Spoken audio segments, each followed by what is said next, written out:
जैमसी की सबको आज हम बात करेंगे कि ऑफरिंग एंड सीड क्यों देते हैं और ये क्या होता है। हालेलुया। जब हम चर्च जाते हैं तो वचन में ताइथ के बारे में क्या बताया गया है कि ताइथ क्या होता है, कि ऑफरिंग क्या होती है एंड सीडिंग क्या होती है, इनमें डिफरेंस क्या है। हालेलुया। हम जानेंगे आज। जैसे कि वचन में लिखा है कि सारे दशमांश मेरे भंडार में ले आओ ताकि वहाँ भोजन वस्तु रहे और मैं तुम्हें आशीष दूँ। हालेलुया। वचन बताता है कि जो ताइथ होता है सबसे पहले वो होता है हमारी कमाई का 10वां हिस्सा, उसे हम परमेश्वर के घर में देते हैं। ये बेसिक रूल है। जब हम क्रिश्चियन लाइफ में होते हैं तो हमें ताइथ देना होता है, हमें ऑफरिंग देनी होती है, हमने बोना होता है। हालेलुया। जब जो ताइथ होता है वो हमारा कमाई का 10वां हिस्सा होता है। जो ऑफरिंग होती है वो हम अपनी तरफ से परमेश्वर के लिए लेके जाते हैं। जैसे कि वचन में लिखा है व्यवस्था विवरण 16 में कि छूछे हाथ मत आना। हालेलुया। सो हमने खाली हाथ परमेश्वर के घर में नहीं जाना होता। ताइथ जो होता है उसको हम डोनेशन नहीं कह सकते, हम ये नहीं कह सकते कि हमने दान दिया। नहीं, दान अलग होता है, ताइथ अलग होता है। हालेलुया। जो दान होता है वो आपने दान करना होता है। अगर आप ऐसा कहेंगे कि हम ताइथ को लेकर गरीबों में बांट देंगे तो ये गलत होगा, क्योंकि आपको ताइथ सिर्फ परमेश्वर के घर में देना होता है। उसके बाद बूझना है क्या क्या करें, क्या होगा उस ताइथ का क्या नहीं, क्योंकि वो परमेश्वर का है, वो अपने परमेश्वर को दे दिया। जितनी आपने कमाई की उसमें जो 10% बढ़ा, जितना 10वां हिस्सा निकला वो अपने परमेश्वर के घर में पहुंचा दिया। हालेलुया। एंड ऑफरिंग ये होती है कि जब हम चर्च जाते हैं तो पर हम ऑफरिंग हम विश्वास दिखाते हैं परमेश्वर को कि हम खाली हाथ नहीं आए, कि हम आपके लिए ऑफरिंग लाए हैं। ये हमारी ऑफरिंग है। ऑफरिंग हमारे फेथ की फ़ोटोग्राफ होती है। मतलब कि जितना आपका फेथ है ना वो आपकी ऑफरिंग दिखाती है कि परमेश्वर ये मेरी ऑफरिंग है, मेरे पास इतना है, मैं आपके लिए इतना लाया हूँ। हालेलुया। आप इसे दान कह सकते हैं, इसे अपनी सेवा कह सकते हैं। हालेलुया। इसे आप अपनी दान सेवा कह सकते हैं जो ऑफरिंग होती है। ऑफरिंग हम अपनी तरफ से अपनी इच्छा के अनुसार देते हैं कि हमारी इतनी इच्छा है। अगर मेरे पास 20 रुपये है तो उसमें से मैं 10 रुपये ऑफरिंग दे रहा हूँ।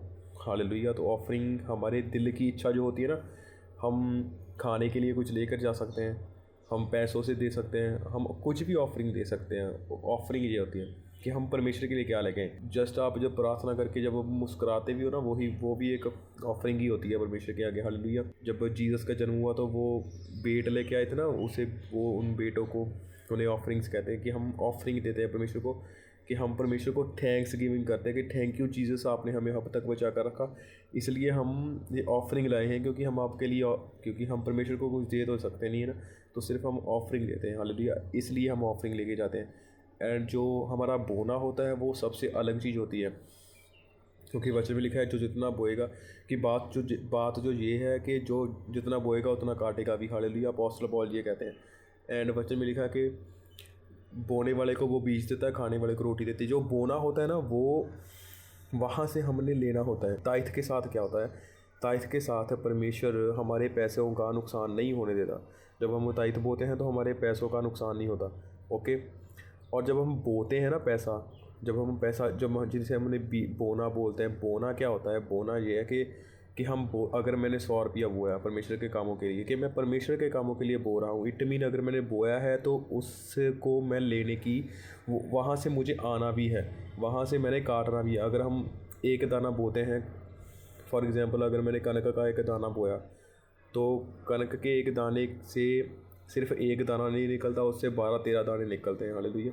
ऐसे ही अगर हम 10 रुपये बोते हैं परमेश्वर के घर में, या हम अपनी ऑफरिंग 500 रुपये बोते हैं, तो वो बढ़कर हमें मिलता है। तो उससे पहले कैसे हमने ये देखना होना है कि हमने बोना कहाँ पर है, हम बोते क्यों हैं।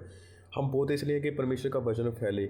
अगर हमें पता है कि चर्च में किसी चीज़ की ज़रूरत है, हम उसमें बोल सकते हैं कि हाँ, अगर दरी चाहिए, अगर साउंड सिस्टम चाहिए, अगर कोई चीज़ों की ज़रूरत है, अगर खाना बनना है, किसी चीज़ की ज़रूरत है, हम उसमें बो सकते हैं। जब हमारा पैसा यूज़ होगा कहीं पर तो वो बरकत हमारे पैसे में आएगी। इसे बोना कहते हैं, क्योंकि वचन कहता है जो जितना देगा वो उतना ही काटेगा। अगर कोई बंदा 10 लाख का बीज बो रहा है तो वो उससे ज़्यादा ही काटेगा। हालेलुया। तो इसे बोना कहते हैं। बोना ऑफरिंग अलग चीज़ है। ऑफरिंग आपकी प्रेयर्स को सपोर्ट करती है, प्रेयर्स को बैकअप करती है। आपको थैंक्स गिविंग की ऑफरिंग देनी पड़ती है, क्योंकि ऑफरिंग की पावर बहुत बड़ी होती है। कि ऑफरिंग जब होगी ना तो आपकी प्रेयर की बैकअप बहुत अच्छी हो जाएगी, क्योंकि आपकी प्रेयर्स को कोई हटा नहीं सकता, कोई हिला नहीं सकता, कोई आपकी आशीषों को कोई हिला नहीं सकता इसके बाद, क्योंकि ऑफरिंग की पावर बहुत होती है। हालेलुया। ऑफरिंग इसलिए हम देते हैं कि थैंक्स गिविंग करते हैं कि परमेश्वर थैंक यू, आप हमारी प्रार्थनाएं सुन रहे हैं। और क्योंकि इसके साथ क्या होता है ना कि ऑफरिंग की पावर आपको सपोर्ट करती है, फिर कि आपकी प्रेयर्स को सपोर्ट मिल जाती है। एंड जो जो होता है अपना सीड हमें बोना पड़ता है, वो हम किसी जन के बीज ना, सीड को हमें बोना पड़ता है, उसको पालना पड़ता है, उसको पानी देना पड़ता है। अगर हम कुछ बीजते हैं तो वो ऐसे तो उग नहीं खड़ता, उसको हमने पानी भी देना होता है, उसको रोशनी भी चाहिए। सो पानी क्या है और रोशनी क्या है, वो हमने वचन पर चलना होता है। हम ऐसा नहीं कर सकते, हम अगर हम सीड देते हैं, ताइथ देते हैं और ऑफरिंग भी देते हैं और हम प्रेयर नहीं करते और वचन नहीं पढ़ते और चर्च नहीं जाते, तो इस तो सब कुछ व्यर्थ ही होगा। पहले तो हम बंदा चर्च जाना चाहिए, रेगुलर वचन पढ़ता होना चाहिए, प्रार्थना करता होना चाहिए। उसके बाद जो वो बंदा कमाएगा ना, उसका 10वां हिस्सा जब देगा, तो वो 10वें हिस्से की पावर उसके घर में फजूल खर्ची नहीं होने देगी। एंड जब वो अपनी ऑफरिंग्स देगा तो उसकी ऑफरिंग क्या करेगी, उसकी प्रेयर्स को बैकअप करेगी। मतलब जो आपने मांगा होगा, अगर आप किसी चीज़ के बारे में प्रार्थना कर रहे हैं कि हम फॉर एग्ज़ाम्पल किसी बड़े काम के बारे में आप प्रार्थना कर रहे हैं, आपको पता है कि जानबूझकर शैतान आपके कामों में ना अड़ंगा डाल रहा है। अगर वो अड़ंगा डाल रहा है तो आप परमेश्वर के आगे प्रार्थना करें, आप ऑफरिंग लेके जाएं, ऑफरिंग्स के साथ प्रार्थना करेंगे तो वो ऑफरिंग की पावर्स इतनी होती है कि कभी कभी बहुत बड़े बड़े काम हो जाते हैं। हालेलुया।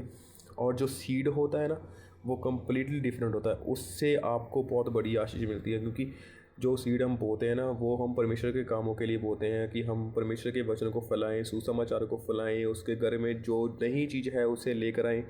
अगर कोई चीज़ का घाटा है तो उसको पूरा करें। एक बंदा क्या कर रहा है कि एक क्रिश्चियन क्या कर रहा है कि मैं दरियाँ लेकर आऊँगा, इट मीन वो बो रहा है उस चीज़ में, उसने बो दिया और उसकी चीज़ वहाँ पर यूज़ हुई, और जब वो चीज़ यूज़ होगी तब वो काटेगा, उससे और भी मिलेगा। ऐसी होती है, क्योंकि जो जितना बोएगा उतना ही काटेगा। हालेलुया। सो बोना इज़ अ डिफरेंट थिंग है, क्योंकि बोने के साथ हम अमीर होते हैं। हम अमीर कैसे होते हैं? ताइथ देने से, ऑफरिंग देने से एंड बोने से। जितना हम बोएंगे उससे उतना ही हम काटेंगे। मतलब क्योंकि अगर हम एक दाना बोते हैं तो सिर्फ एक दाना ही नहीं काटते, उसके कितने सारे बन जाते हैं। अगर हम कोई एक चीज़ अगर हम बोएं ज़मीन में तो एक दाने के साथ पेड़ बन जाता है। हालेलुया। एक बीज के साथ पेड़ बन जाता है। वैसे ही हमारे सिर्फ एक बड़े से बड़े या छोटे से छोटे बीज के साथ जितना बोया होता है ना, उससे ज़्यादा ही निकल कर आता है। हालेलुया। और जो आप ऑफरिंग देते हो ना, वो ऑफरिंग्स आप अपने विश्वास को दिखाते हो कि परमेश्वर, वो ऑफरिंग हो सकती है आपके विश्वास को दिखाने के लिए, आपकी प्रेयर्स को बैकअप करने के लिए एंड आपके थैंक्स गिविंग के वास्ते, आपके धन्यवाद के वास्ते कि थैंक यू जीसस, हम आपको कुछ दे तो नहीं सकते, सिर्फ हमारी ऑफरिंग्स है, हम ये लाते हैं। अगर हमारी दिल में इच्छा होती है ना कि हम परमेश्वर के लिए कुछ करना चाहते हैं, हम कर नहीं सकते, सिर्फ हम ऑफरिंग दे सकते हैं, इसलिए ऑफरिंग देते हैं। 10% 10% होता है कि हमने ताइथ बोना होता है, ये तो पक्का ही है, जो तो है ही है। ऑफरिंग जितनी मर्जी दे सकते हो, चाहे 1 रुपया चाहे 2 रुपये। हालेलुया। और जो आपका बोना होता है वो आपकी इच्छा होती है कि आपने कितना बोना है और कितना काटना है। अगर आपने बो दिया तो हमेशा याद रखना, तैयार रहना काटने के लिए। अगर बोकर भूल गए ना तो वो फ़ायदा नहीं होगा। वो भूलो पर काटना भी है, उसे याद रखो कि मैंने काटना है। अगर आपने बोया है ना सीड, तो उसे काटने के लिए भी तैयार हो। अगर नहीं काट रहे तो इट मीन आपने गलत जगह पर बो दिया। अगर सही जगह पर बोया है, इट मीन आपका सीड इस्तेमाल नहीं हुआ, आपका बीज इस्तेमाल नहीं हुआ, वो उगा नहीं है। उसको उगाने के लिए आपको वचन में रहना होगा, प्रार्थना में रहना होगा, रेगुलर चर्च जाना होगा। हालेलुया। सो इसलिए बोएं, ताइथ दें और ऑफरिंग लेके जाएं, और इसी के साथ फाइनेंशियल ब्लेसिंग्स आती हैं। ऑफरिंग आपको बैकअप करती है और आपके विश्वास को दिखाती है, और आप परमेश्वर को धन्यवाद बलि देते हो, धन्यवाद चढ़ाते हो उसके साथ। हालेलुया। ताइथ आपका देना होता है, वो आपको रक्षा करता है, आपकी रक्षा करता है, आपके पैसे की रक्षा करता है, आपको फजूल खर्ची नहीं होने देता। और जो शैतान आपका पैसा चलाने की कोशिश करता है उसको परमेश्वर झिड़कता है। हालेलुया। गुड़कता है, परमेश्वर उसे गुड़कता है, उस शैतान को। वो शैतान आपका पैसा चुरा नहीं सकता फिर। हालेलुया। एंड जो हमारा सीड होता है, जो हमारी बीज होता है ना, वो हम जब बोते हैं तो हम तैयार रहें काटने के लिए भी, कि अगर हमने बोया है तो हम रेडी रहें काटने के लिए भी। हालेलुया। अगर आप बोते नहीं अपना हाथ पीछे करेंगे तो आप कभी भी पैसे में आगे नहीं बढ़ सकते, कभी भी आप अमीर नहीं हो सकते हैं, पर जितना आप अपने मन में सोच रहे हैं ना उतना नहीं अमीर हो सकते, क्योंकि क्रिश्चियन लाइफ में अगर हमने बढ़ना है ना तो बोना ही पड़ेगा। Hallelujah, hallelujah. तो परमेश्वर आप सबको आशीष दे। जब भी आपने बोना है ना, परमेश्वर को बताना ज़रूर है कि मैं क्या कर रहा हूँ, क्यों बोना, क्योंकि जीसस जब बो रहे थे ना लोग, तो जीसस वहाँ पर खड़े थे जहाँ पर वो विधवा और बाकी सब लोग दान कर रहे थे। तब परमेश्वर ने कहा था कि ये विधवा का दान सबसे बड़ा है। इसलिए जब भी सीडिंग टाइम होता है ना, जब बोने का टाइम होता है चर्च में, तो वो बहुत ही ज़्यादा आत्मिक मूवमेंट होता है। वो जस्ट लोग जो उसे बहुत लाइटली लेते हैं, वो ईजी लेने वाली चीज़ नहीं होती, वो थोड़ा सीरियस लेने वाली चीज़ होती है। तब प्रार्थना करनी होती है, हमें बताना होता है किस चीज़ के लिए हम पैसे दे रहे हैं, एक ये क्या है, अगर ये ताइथ है या ये क्या है। हालेलुया। कुछ लोग क्या करते हैं, उनको अगर पैसे मिल गए, फॉर एग्ज़ाम्पल आज पैसे मिले, अगर जैसे नहीं जा सकते तो ठीक है, अगर तो जा सकते हो, अगर ऑनलाइन भेज सकते हो तो उसी समय जब आपको तनख्वाह मिली है उसी वक्त अपना ताइथ निकालो, उसे साइड में रखो। अगर आप भेज सकते हो तो उसी टाइम भेज दो। हालेलुया, उसी टाइम भेज दो। उसको घर में रख कर मत रखो, तब तक वो ख़राब हो जाएगा। हालेलुया, उसको ख़राब मत होने दो, उसको यूज़ कर दो उसी टाइम। जब ताइथ आपने निकाला है, वो नेक्स्ट संडे आपने बोना ही है। वो संडे आपको, अगर आप महीने बाद निकालते हो, अगर आपको सैलरी महीने बाद मिलती है, तो आपने महीने बाद जो पहला संडे आएगा ना, तब आपने वो ताइथ लेकर जाना ही जाना है। ऐसा नहीं करना कि वो लेट होना है। अगर आप उसी दिन बो सकते तो उसी दिन बो दो। हालेलुया, ये बात होती है ताइथ की।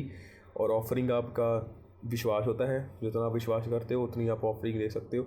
ऐसा नहीं है कि आप अगर कम ऑफरिंग दोगे तो कम विश्वास करते हो, मतलब ये अपने पर डिपेंड करता है कि हमने कितनी ऑफरिंग देनी है। एंड बोना होता है परमेश्वर के कामों के लिए। अगर आप बोते हो तो वो आप काटते भी हो। हालेलुया। और वो दुगना दोगुना 5 गुना 100 गुना करके आप जितने भी आपका विश्वास होता है, जो जैसे भी जितना आप बोते हो, जो प्रेयर करके बोते हो, जिस रीज़न के लिए बोते हो वैसे ही काटते हो। हालेलुया। आप प्रेयर कर सकते हो, परमेश्वर को बता सकते हो, बाइबल पढ़ सकते हो कि बोना किस तरह से होता है, दाऊद ने कैसे बोया था और बंदों ने कैसे बोया। अपोस्टल पॉल क्या कहते हैं कि बोने के बारे में, कि जो जितना बोएगा उतना काटेगा।